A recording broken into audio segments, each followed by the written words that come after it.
सोना की नई नई शादी हुई थी। उसके पति आर्मी में थे और शादी के कुछ ही दिनों बाद ड्यूटी ज्वाइन करने चले गए थे। सोना अपनी बूढ़े सास ससुर के साथ गांव के घर में रहती थी।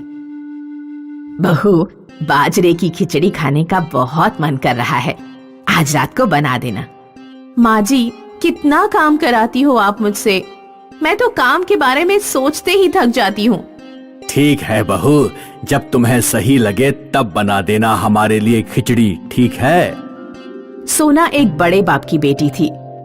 उसने शादी के लिए सिर्फ इसलिए हाँ कही थी क्योंकि उसके पति को बहुत ही जल्द एक बड़ा प्रमोशन मिलने वाला था। अब सोना हर दिन बस उस प्रमोशन के इंतजार में रहती थी कि कब उसके पास बहुत सारा पैसा आ जाए। जब उनको प्रमोशन मिलेगा तो सबसे पहले इस बूढ़ा बूढ़ी को वृद्धाश्रम भेज दूंगी, फिर आराम से मालकिन बनकर रहूंगी इस घर में। दिन बीतते गए और प्रमोशन की कोई खबर नहीं आई। सोना अब बहुत चिड़चिड़ी हो गई थी।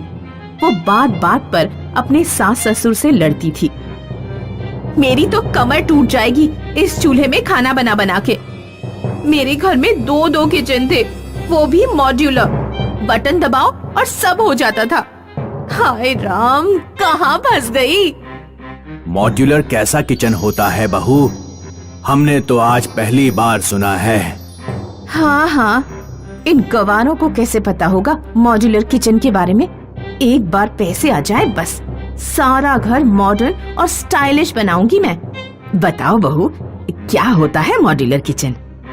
आप छोड़ दो माँ जी, मॉड्यूलर किचन वो है जो मुझे इस गरीब घर में कभी नसीब नहीं होगा। सोना के सास ससुर भोले और अच्छे मन के थे। उन्होंने अपनी बहू को परेशान देखकर ये सोचा कि उसके लिए एक मॉड्यूलर किचन बना देंगे। मैंने कुछ पैसे बचा कर रखे हैं अपने पास। हाँ, मैंने भी। हम शहर जाकर पूछ कर आते हैं कि मॉड्यूलर किचन बनाने में कितना खर्चा होता है। सोना के सास और ससुर उसके मॉड्यूलर किचन बनाने की कोशिश में अपनी सारी जमा राशि खर्च कर देते हैं।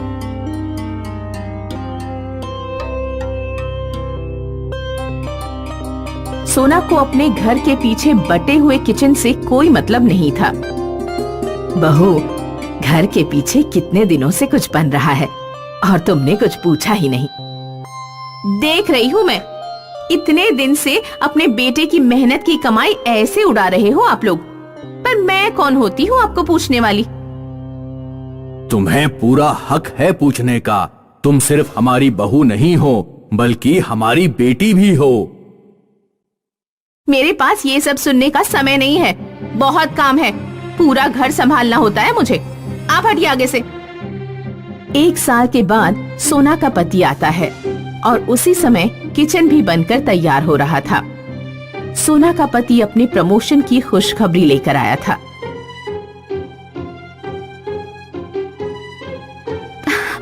भगवान का लाख लाख शुक्र है, पूरा साल रोते हुए बिताया था, अब जाकर खुशी मिली है। हाँ सोना, अब जाके पूरी जिंदगी की मेहनत रंग लाई है। शुक्र है, अब घर में कुछ पैसे आएंगे, वरना अगर तुम्हारे माता पिता का बस चले तो सारे बचे खुचे पैसे भी उड़ा देते। नहीं सोना, तुम्हें कोई गलतफहमी हुई है। मेरे माँ और बाबा तो बिल्कुल खर्चा नहीं करते। तुम्हारे सामने भोले बनते हैं दोनों। वो पीछे जो घर बन रहा है उसकी क्या जरूरत थी बताओ? इस छोटे से घर में कोई कमी है क्या? मैं इतने बड़े घर से आई हूँ, फिर भी यहाँ एडजस्ट कर रही हूँ ना। उनको पता क्या चला कि तुम्हारी प्रमोशन होने वाली है, पूरे गांव में ढिंडोरा पीट दिया। पैसे ऐसे उड़ा रहे हैं जैसे लॉटरी लग गई हो। हर एक दुकान में उधार है उनका, कौन भरेगा सारे उधार? मुझे तो लगता है इन्हें वृद्धाश्रम में ही रख देना चाहिए। मैं बात करूंगा माँ बाबा से, तुम सो जाओ अभी। राजेश काम से हफ्ते भर के लिए शहर चला जाता है। सोना मौके का फायदा उठाते हुए अपने सास ससुर का नाम पास के ही वृद्धाश्रम में देकर आती है। आश्रम से कुछ लोग 2 दिन में पिकअप करने आने वाले थे।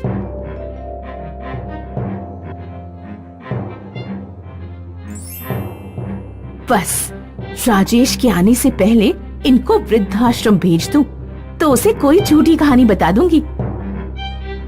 राजेश शहर से 2 दिन पहले आ जाता है। ठीक उसी दिन सोना के लिए बना हुआ मॉड्यूलर किचन भी कंप्लीट हो जाता है। सास ससुर बहुत खुशी से अपने बेटे और बहू को नया किचन दिखाने ले जाते हैं। दोनों को अंदर जाने से पहले अपनी आंखें बंद करने को कहते हैं। दोनों आंखें खोलो और देखो। सोना और राजेश अपनी आंखें खोलकर देखते हैं तो वो एक बहुत सुंदर और मॉडर्न किचन में खड़े होते हैं। उस किचन में सारी मॉडर्न फैसिलिटीज होती हैं, ओवन से लेकर डिश वॉशर तक।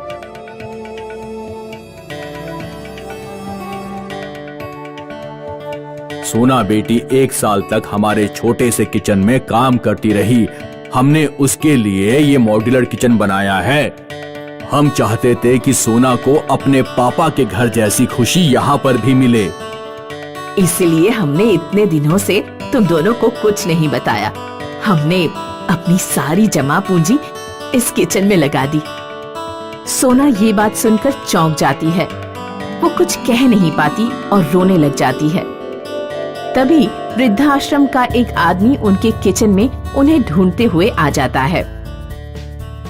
सोना जी, हम वृद्धाश्रम से आए हैं। कहाँ है आपके सास ससुर?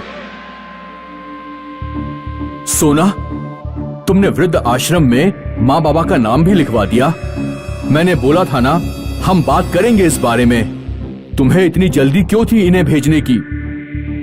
सोना ये सब देखकर रोते हुए अपने सास ससुर से माफी मांग लेती है।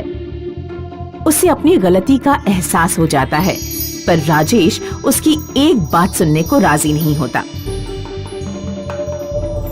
मेरे माँ बाबा ने इतना कुछ किया तुम्हारे लिए और तुम उनके साथ ऐसा करोगी?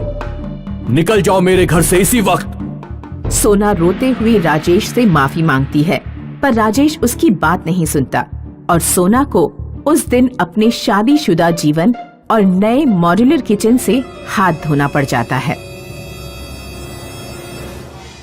माया एक सुंदर और सुशील लड़की थी। बहुत साल पहले जब एक बार माया अपनी मौसी के घर गांव में गई थी, तब वह एक गंदे तालाब में नहा ली थी। तब से माया को खुजली लग गई थी। माया ने शहर के बड़े से बड़े डॉक्टर से इलाज करवाया। खुजली में कुछ समय के लिए आराम मिल जाता, लेकिन खुजली पूरी तरह से दूर नहीं हो पाती। माया और उसके दोनों भाई की उम्र शादी के लायक हो गई थी। मम्मी, मैंने अपनी गर्लफ्रेंड बना ली है और मुझे जल्दी उससे शादी करनी है। बेटा, पहले तेरी बहन की शादी तो हो जाने दे। वो तुझसे 1 साल बड़ी है। इसकी खुजली की बीमारी के कारण इसकी शादी तो कभी हो नहीं पाएगी। क्या मैं जिंदगी भर इसके चक्कर में कुंवारा घूमता रहूंगा? शांति बुआ ने एक लड़का बताया है। कल लड़के वाले देखने आएंगे। हमें पूरी तैयारी रखनी होगी। अगले दिन लड़के वाले माया को देखने आए। माया ने अपनी पूरी बॉडी पर एक विशेष तेल लगाया ताकि खुजली ना हो और बिल्कुल फुल आस्तीन के कपड़े पहने। वो ट्रे में चाय लेकर लड़के वालों के सामने आई। जब माया लड़के की माँ को चाय दे रही थी, तभी उसकी पीठ में जोर से खुजली मची। माया ने अपना हाथ पीठ की तरफ घुमाया और उसका हाथ लड़के की चाय में लग गया। लड़के की चाय गिर गई और उसके सारे कपड़े गंदे हो गए।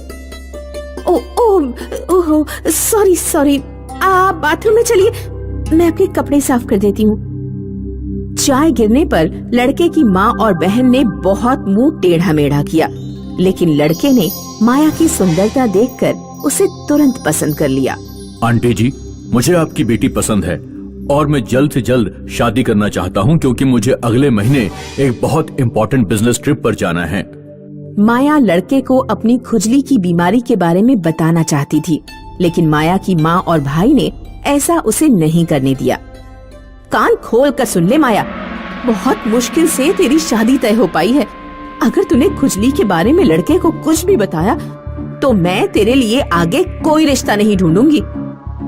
और मैं भी तेरी शादी में कोई काम नहीं कराऊंगा। मजबूरी में माया को अपना मुंह बंद रखना पड़ा और उसकी शादी हो गई। अपने ससुराल में माया को छुप छुप कर खुजली खत्म करने वाला तेल लगाना पड़ता। एक दिन माया अपने पति दिनेश और अपनी ननद पूजा के साथ हॉल में मूवी देखने गई। मूवी देखने के दौरान माया को खुजली होने लगी। माया कभी गर्दन, कभी हाथ तो कभी सिर पर खुजलाती। मैडम क्या कर रही हैं? आराम से बैठिए, हाथ नीचे करिए, मुझे कुछ दिखाई नहीं दे रहा। कुछ देर बाद खुजलाते हुए माया का हाथ अपनी ननद की कोल्ड ड्रिंक पर लग गया। भाभी क्या कर रही हो? इतनी देर से देख रही हूँ, आप बिल्कुल चैन से नहीं बैठ रही हो। कभी इधर खुजला रही हो तो कभी उधर। क्या हो गया है आज आपको? दिनेश, पूजा, चलो ना घर चलते हैं, मूवी बिल्कुल अच्छी नहीं लग रही है। भाभी इतनी अच्छी मूवी है, मैं तो घर बिल्कुल नहीं जाने वाली। माया ने दिनेश से घर जल्दी चलने की जिद की। आखिरकार दिनेश को अपनी बहन को छोड़कर माया के साथ घर आना पड़ा। कुछ दिनों बाद दिनेश बिजनेस ट्रिप पर चला गया। अक्सर खाना खाते समय माया खुजलाने लगती। एक दिन माया की सास ने उसे टोक दिया। बहू, कम से कम खाना खाते समय इधर उधर हाथ मत खुजलाया करो। मम्मी, मैंने भी देखा है कि भाभी खुजली वाले हाथों से ही खाना बना देती है। पूजा, मैं हमेशा हाथ धोकर खाना बनाती हूँ, तुम मुझ पर झूठा इल्जाम क्यों लगा रही हो? झूठा इल्जाम? अब मैं किसी दिन आपको रंगे हाथ पकड़ लूंगी, तब कहना कि झूठा इल्जाम लगा रही हूँ या सच बोल रही हूँ। माया की ननद माया पर नजर रखने लगी। पूजा ने देखा कि माया अक्सर रात में उठकर बाथरूम जाती है और 15-20 मिनट बाद बाहर निकलती है। एक रात पूजा ने बाथरूम के आगे ही चारपाई डाल दी और सोने का नाटक करने लगी। अंधेरे में पूजा ने देखा कि माया अपने हाथ में एक बोतल लेकर बाथरूम के अंदर घुस रही है। अगले दिन जब माया नहाने चली गई तो पूजा माया के कमरे में घुस गई और पूरे कमरे की तलाशी लेने लगी। आखिरकार उसने माया के खुजली वाले तेल की बोतल ढूंढ निकाली। मम्मी, जल्दी यहाँ आओ, देखो भाभी चुपके चुपके रात में क्या लगाती है, खुजली वाला तेल। ये सब क्या है बहू?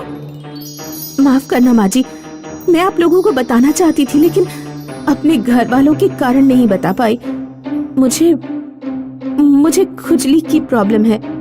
माया की सास और ननद तुरंत माया से 4 फीट दूर हटकर खड़ी हो गई। हाय राम, बहू तुमने हमें धोखा दिया। अब तक तो हमें भी तुम्हारी खुजली की बीमारी लग गई होगी। माँ, भाभी को घर से बाहर निकालो, मैं किसी खुजली वाले इंसान के साथ नहीं रह सकती। दिनेश को लौटकर आने दो, तब बात करते हैं। माया की सास और ननद ने माया का जीना मुश्किल कर दिया। उन्होंने माया को पूरी बॉडी पर एक पॉलिथीन पहनाकर एक कमरे तक सीमित कर दिया। वे उसे ना किचन में घुसने देती और ना ही बाथरूम में। माया ने अपने मायके में फोन किया लेकिन माया की माँ और भाई ने माया से मना कर दिया कि वह घर पर ना आए और अपने ससुराल में ही रहे। एक रात माया अपनी खुजली से बहुत परेशान हो गई। लगता है मेरी खुजली की बीमारी तभी दूर होगी जब मेरे ऊपर की स्किन पूरी तरह जल जाएगी। माया ने अपने कमरे में आग जलाई और वह आग में कूद पड़ी। जल्द ही आग ने उसके शरीर को पकड़ लिया और माया बुरी तरह चिल्लाने लगी। उसी समय दिनेश घर पर लौट आया। उसने दरवाजा तोड़कर माया को आग से दूर हटाया। ये क्या कर रही हो माया? क्या तुम पागल तो नहीं हो गई? मैं क्या करूं? मैं अपनी खुजली की समस्या के कारण बहुत परेशान हूँ। तुम्हारी माँ और बहन मुझसे अछूतों जैसा व्यवहार करती हैं। मेरे घर वाले भी मुझे रखना नहीं चाहते। मैंने सोचा मेरी ऊपर की स्किन जल जाएगी तो मेरी बीमारी खत्म हो जाएगी। तुमने मुझे अपनी खुजली की प्रॉब्लम के बारे में बता देना चाहिए था। मेरा एक दोस्त अमेरिका में स्किन डॉक्टर है, मैं तुम्हें उसी के पास लेकर चलूंगा। दिनेश माया को अमेरिका लेकर गया और कुछ महीने ट्रीटमेंट चलने के बाद माया की खुजली की बीमारी ठीक हो गई। थैंक यू दिनेश, मैं तुमसे माफी मांगना चाहती हूँ। अगर मैंने तुम्हें अपनी प्रॉब्लम के बारे में पहले बता दिया होता तो ये पहले ही ठीक हो चुकी होती। हाँ, किसी भी समस्या को छुपाना ठीक नहीं। उसके बारे में खुलकर बात करने से ही कोई समाधान निकल सकता है।